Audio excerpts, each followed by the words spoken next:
probably switch chard there. So I'll switch chard on that one. Let's see what I got here. Okay, so these are them. You got to try these when they're done. I've sampled them in Maine. They're called Hakurei radish or Hakurei turnips, and they're like these huge white radishes, but they're sweet as candy. And they grew for Elliot Coleman in his cold house during the coldest time of the year, so I figured they'd thrive here during our real cold time, and they seem to be doing really good. I've got some up there that are bigger. Go look at those.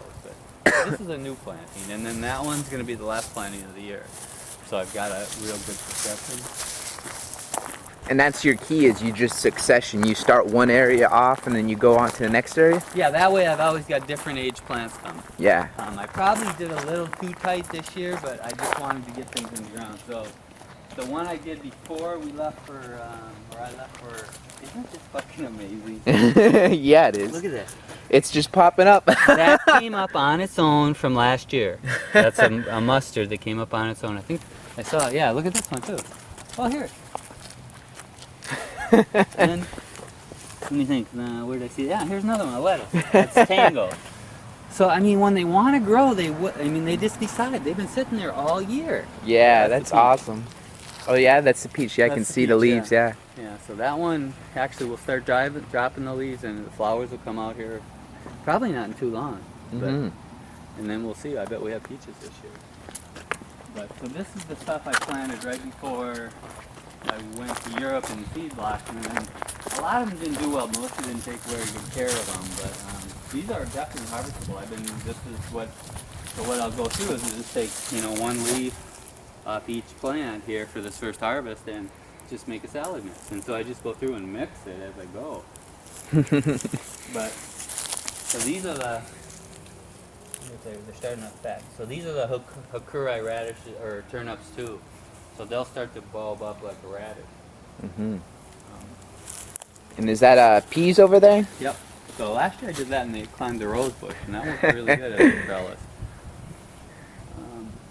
Yeah, that's what I love about when you garden is you always have this element that makes it beautiful, but it's all food. Yeah, well, I mean, look at the colors here. Yeah. I mean, the opportunity to blend all the colors and texture. I try to get more, the carrots when they start coming up gives them a little more laciness, but even this, the Mizuna mustard gives you a laciness.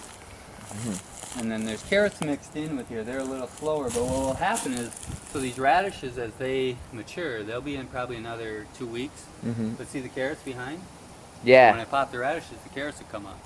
And then they'll fill in between these. This is that first tier of smaller plants and the bigger tier of bigger plants. So this is higher and this is lower, and this is an area that seemed to be wasted space until they filled in. So I'm trying to get a crop out of that too. Worked out pretty good the last couple of years. Do you want to show your soil blocks? Oh, sure, yeah. Yeah, so these are, let me think, actually they're pretty old considering, normally I'd say, in a normal temperatures, these would be about 10 days old, but I bet these are almost 20 because it's been so cold.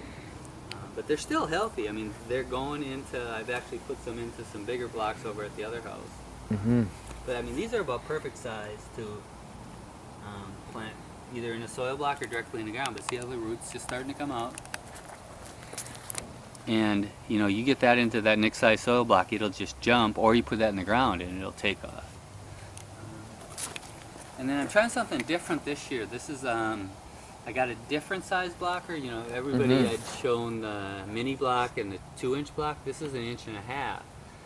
And Coleman's doing multi plants in this.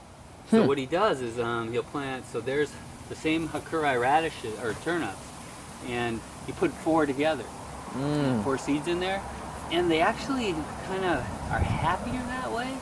There's up in Maine, Carly Del Signor at Tide Mill Farm did that with onions. She had a variety called Elsa Craig.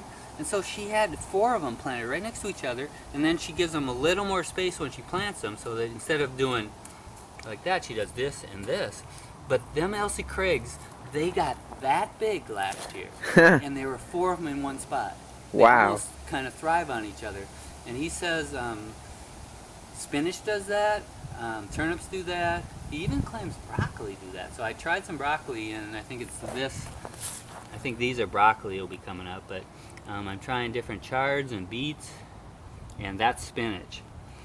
And you'll see some of them over there. That's how.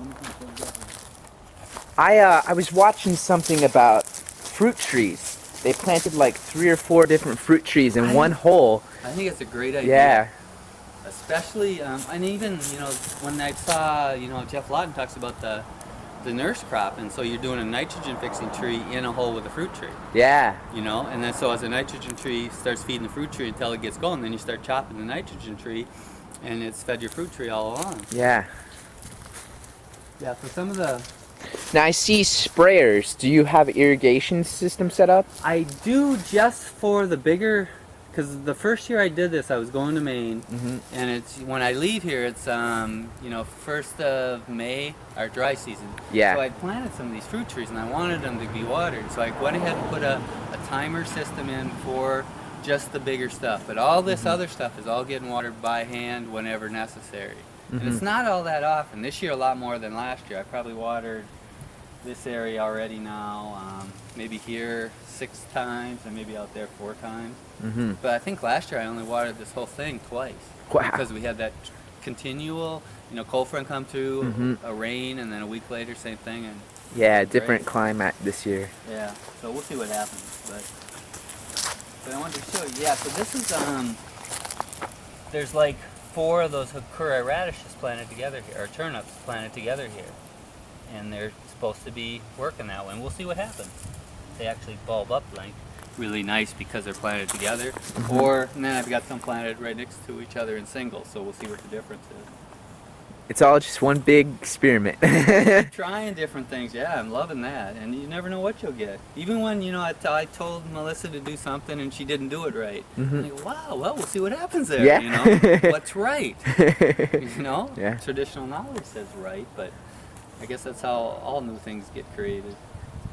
But what a day, huh? It's gorgeous out. Not a cloud in the sky. But then talking microclimate again, look at this. So papayas, not totally toasted, but definitely stressed. And then right over there, not a bit. Yeah. Tell me why. It actually looks more open there to me. Microclimate. Microclimate, and then maybe it could be varietal too. Because I think these are actually ones that I started from seed from some echo seeds. Those just showed up there. Oh. I don't know where that. Well, see, there's a dead one behind Yeah. there. They got froze. So maybe the birds ate the seeds and planted them around there. But I think they'd end up still fruiting if we don't get another killer frost. But